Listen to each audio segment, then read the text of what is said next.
The movie begins with a lone humanoid alien who is seen undergoing a ritual at the top of a waterfall.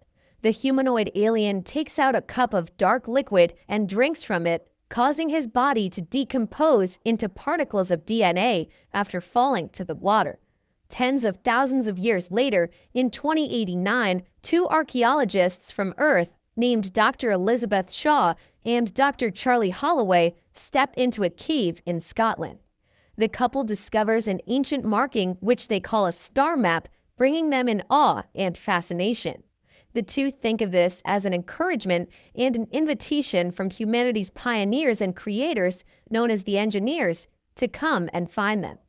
Inside a highly advanced space vessel called the Prometheus, a crew ventures to locate the engineers through the star maps discovered by Shaw and Holloway. This expedition is funded by Peter Weyland of the Weyland Industries. His daughter, Meredith Vickers, leads their voyage while the reliable android named David has monitored the ship's crew throughout their journey on their way to their destination, LV-223. The entire crew of Prometheus has traveled to space through a stasis, a process in which their whole body's normal flow is stopped with cryogenics.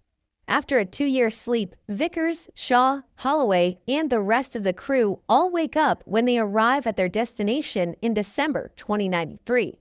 The crew consists of experts from various fields of science and technology.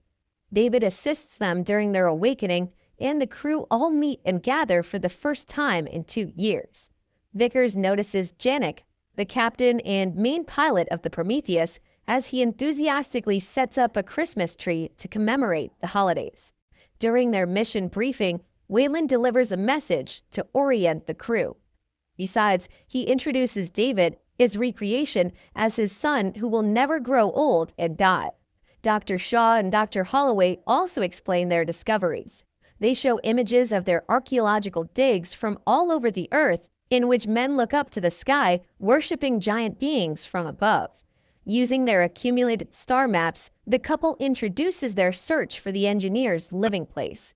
This study has brought them to explore the LV-223. Some of their shipmates question their theory, given the accumulated knowledge throughout history regarding the beginning of humanity. Nonetheless, Shaw expresses her firm belief in their research. During the evening, David summons Shaw and Holloway through the orders of Vickers. They come to her office where she tells both of them about her doubts regarding the existence of the engineers. Despite that, she makes it clear to them that they cannot make any contact with the engineers without her approval. The captain of Prometheus, Janik, also allows the ship's landing as the crewmates brace themselves. Ford, the ship's medic, briefly studies the composition of LV-223. She learns that the oxygen levels are insufficient on that planet and realizes that they're dead within 2 minutes without a suit. Then, they reach a desolate and mountainous area. The survey team suits up in preparation for their exploration. Holloway asks David why he is wearing a suit when he is an android that does not breathe. David casually explains that it is because he wants to look more like a real person and make others to be at ease around him. The survey team makes their way into the mountainous surface where they discover structures that are in straight lines and perfect shapes. Holloway later finds that while the air outside the LV-223 is toxic, the air on the mountainous surface is breathable. They tell him not to remove his headgear, but he carries on and finds it able to breathe normally.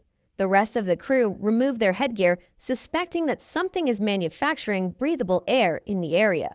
In their exploration, they also utilize a mapping device to scope the entirety of the planet.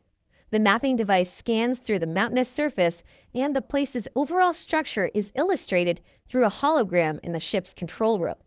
As they explore deeper in the mountainous surface, they come across a decapitated corpse of what seems to be an alien. One of the crew members, named Fifield, slowly withdraws out of fright at all the discovery while David tries to read the texts on the walls. He walks away with their shipmate Milburn, and they decide to go back to Prometheus. Holloway, Ford, and David continue inside a room and are welcomed by the sight of a huge statue of a humanoid head. The room also contains a number of cylinder-shaped stones as well as a few corpses from unidentified creatures. David catches sight of a dark liquid coming out of the stone, and he is tempted to touch it. Just then, Shaw reminds everyone to be careful not to touch anything inside the room. Even so, David ends up curiously touching the dark liquid that leaks out of the cylinder-shaped stone. Suddenly, Shaw senses the air structure slowly changing inside the room, along with the murals on the mountain's ceiling. Therefore, she quickly collects the alien skull with Ford and puts it in a bag to bring along with them. Meanwhile, Janik and his team of pilots detect an incoming storm and urge the survey team to come back to the ship. David secretly recovers one of the cylinder-shaped stones and stores it in his bag before leaving with the crew.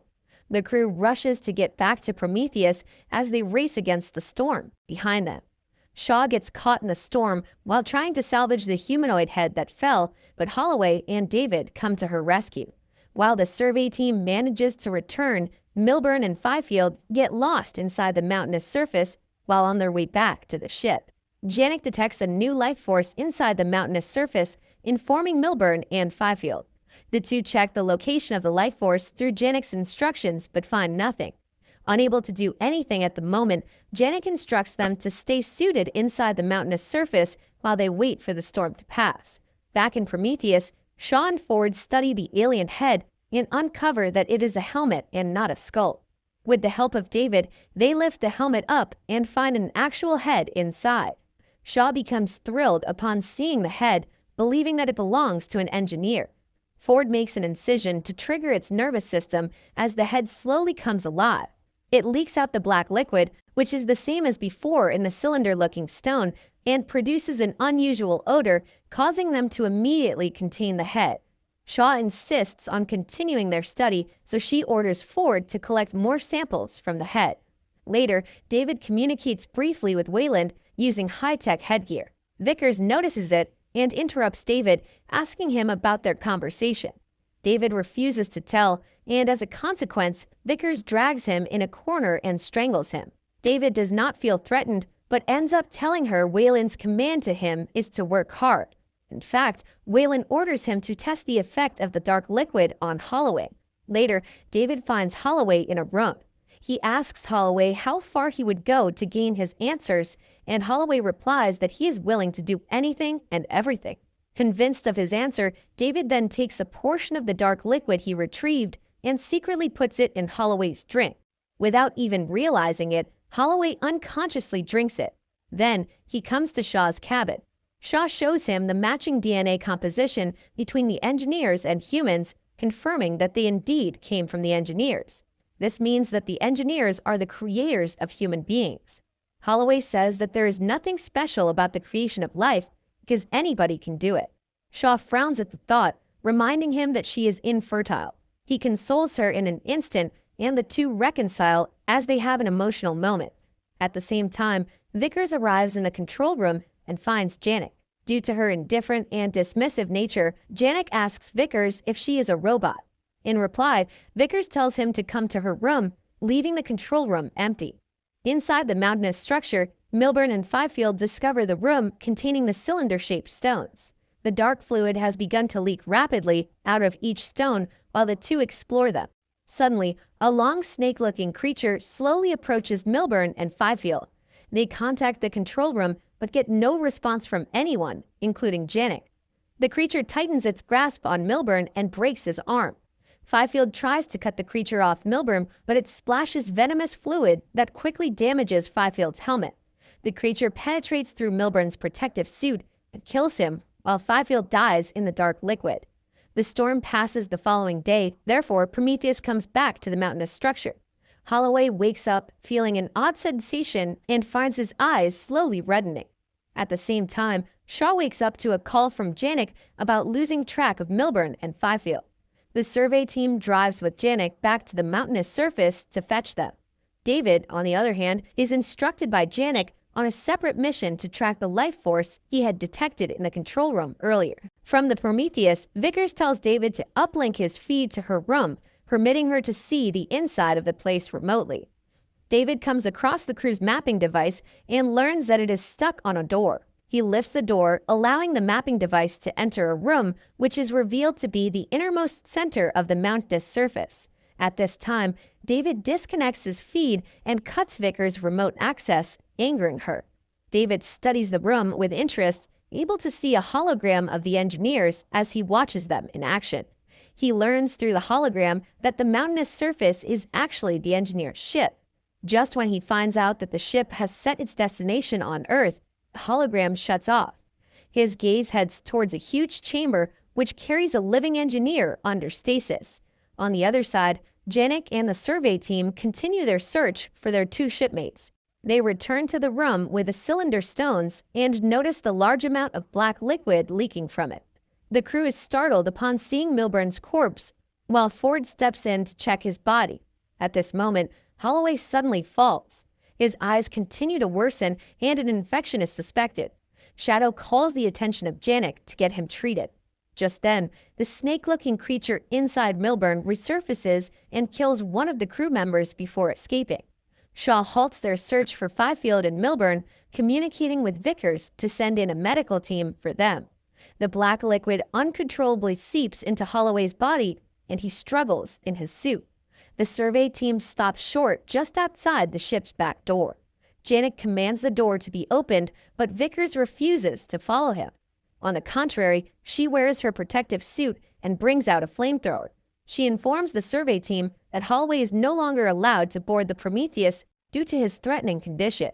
Janek argues with her, saying that Holloway is a sick shipmate who needs to be treated immediately. However, Vickers is firm with her decision as she orders the rest of the crew except Holloway to go back on the ship. Shaw continuously pleads with Vickers to reconsider but ends up in vain. Holloway distances himself from the crew, implying that he is fine with Vickers' decision. He consoles Shaw and bids goodbye to her before letting Vickers burn him to death. Shaw cries in agony at the sight and faints, then wakes up on a table where David conducts a quarantine failsafe to her. After a quick checkup, David reveals to her that she is 3 months pregnant. Hearing the result, Dr. Shaw startles in shock. She tells David that she is infertile and that it would be impossible. He admits to her that the fetus is of a different kind, making her plead to him in panic. He offers her to be put under stasis again until they return to Earth, but Shaw insists on taking the creature out of her body immediately. David tells her that there are no personnel in the ship capable of performing surgery on her. Right then, Shaw shouts because of the aching pain in her stomach. As a result, David tranquilizes her and puts her back on the table. Ford arrives after a while to put her back in stasis. With the tranquilizer wearing off, Shaw begins to make a resistance. She runs to the ship's medical pod and prepares to perform a surgery on herself. She quickly settles in the pod as the creature begins to move inside her belly. The medical pod proceeds with the automated surgery, initiating anesthetics. It cuts her belly open, revealing a squid-like creature lingering inside her. As the surgery continues, the creature is successfully extracted from her before it stitches her abdomen closed. Shaw gets out of the room in an instant and locks the creature inside of the medical pod. Meanwhile, Janek communicates with the other crew members after locating Fifield's monitor just outside the Prometheus. They open the ship's back door and find a mutated Fifield who has been consumed by the dark liquid. Fifield monstrously attacks the crew members on the back door and mercilessly kills them. Janek uses a flamethrower to kill him while the other crew members crush him with a military vehicle. During this time, Shaw stumbles upon an unfamiliar room where she sees Weyland and his team. She later learns that Weyland has undergone stasis and has boarded the Prometheus with them. In addition, she finds out about David's encounter with the last living engineer. Weyland finally discloses that he trusts in her research, which is why he approved of funding the whole expedition. He also believes that through the help of the engineers, he can find a way to live forever. It is Weyland's ultimate goal to gain eternal life. Weyland prepares to meet with the engineer, leaving Shaw dazed and confused. She goes back to her cabin to compose herself as Janek comes to visit her. Janek asks her about her plans, asserting that their supposed destination, the LV-223, was not the home of the engineers, but was rather a military facility. He tries to persuade her into going back to Earth, despite the questions left unanswered. In response, she tells him that a living engineer has been discovered, indicating that they are close to getting their answers. Later, Vickers finally meets with her father, Weyland, while in the middle of wearing his protective suit. Vickers explains to him the danger of going to the mountainous surface. While Weyland argues with her, Vickers tries to make him realize that death is inevitable for everyone, including him. Weyland chooses to meet the engineer despite his daughter's warning. He departs the ship together with David, Ford, and Shaw. Inside the mountainous surface core, they uncover a large amount of the cylinder-shaped stones surrounding them. From the Prometheus, Janek studies the structure of the mountainous surface, where he concludes that it is, in fact, a gigantic ship. The mechanics of the entire ship have impressed David, and he leads them to their destination. David wakes the last living engineer from stasis, and they all stare while he gets up from his chamber. The crew falls into a frenzy while they bombard him with questions. David speaks by using the engineer's language and addresses the concerns of Weyland, asking if the engineer knows any way to live immortally. But all of a sudden, the engineer beheads David, and his head is separated from his body. They all watch in surprise at the engineer's attack and rush to stop him. The engineer grabs Ford and tosses her away, and then she's dead. He kills Weyland and the rest of the crew except Dr. Shaw, who has barely succeeded in running away. Weyland lays lifeless beside the still functional David, and David bids farewell to Weyland, who he considers his father and creator. Vickers watches everything from their ship and ultimately decides to abort the mission. Janek follows her and prepares Prometheus on his flight back to Earth. Later, the engineer revives the huge spacecraft and resumes the original mission of going to Earth while David's still functional head watches him. The impact of the spacecraft's reactivation throws Shaw outside, where she flees toward the Prometheus. She relays the crew the engineer's plans for releasing the dangerous dark liquid on Earth. After all that Shaw has been through, she believes that the engineers hate human beings, and that they plan to travel to Earth to kill all human beings using the dark liquid. As a result, she pleads to Janek to stop the engineer from going to their planet. Janek becomes torn as Vickers orders him to dismiss Shaw and leave the place immediately. Eventually, Janek decides to listen to Shaw and willingly chooses to sacrifice his life for the sake of Earth. He ends the discussion with Vickers, setting up the escape pod for her and the rest of the crew. His co-pilots decide to join him while Vickers runs her way to the escape pod. Janek and the pilots generate a powerful force enough to turn Prometheus into a bullet. The ship ejects its lifeboats while Vickers boards the escape pod and successfully makes it out of the Prometheus. At this time, the Prometheus crashes onto the engineer's spacecraft, creating a huge explosion and causing it to crash on the ground. Shaw and Vickers witness the collision before they hurriedly run away from the massive impact, with big lumps of heavy metal falling all over the place. Shaw is able to roll away in time, but Vickers gets crushed by the spacecraft and she's killed.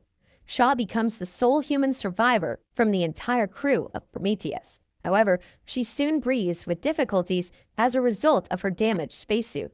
She rushes to a nearby lifeboat where she is able to stabilize her breathing. Inside, she finds the room containing her squid-looking offspring that has rapidly increased in size. David's operative head is able to reach Dr. Shaw, and he relays a warning about the engineer. He tells her that the engineer is coming for her and that she needs to get out of the lifeboat. Just then, the engineer arrives, aggressively opening the door to the lifeboat. The engineer attacks her, and in defense, she frees her squid-looking offspring. The squid-looking offspring strangles the engineer's throat and holds it in control as Shaw runs out of the lifeboat with a working spacesuit. She lies on the ground while staring in the sky, bursting with agony at the mission's downfall. After a while, David calls out to her, asking for her help in retrieving his remains. Shaw is unwilling, but comes for him after he offers a way out of the LV-223. She returns to the alien spacecraft for David, and while he discusses a possible pathway back to Earth, she interrupts him. Rather than going back, she aims to reach the home place of the engineers to finish their mission and ultimately seek for answers. The two team up, and together, they depart the LV-223 in a new ship controlled by David. The movie ends with Shaw making a final report of the ship, Prometheus, during New Year's Day. She reports that she is the last survivor of Prometheus and is still in search of the engineers. She also states that the ship and the entire crew are gone, warning the listeners not to make any attempts on coming to the LV-223. Back in the lifeboat, an alien creature mutates out of the engineer, signifying a possibility of another encounter between the aliens and the humans.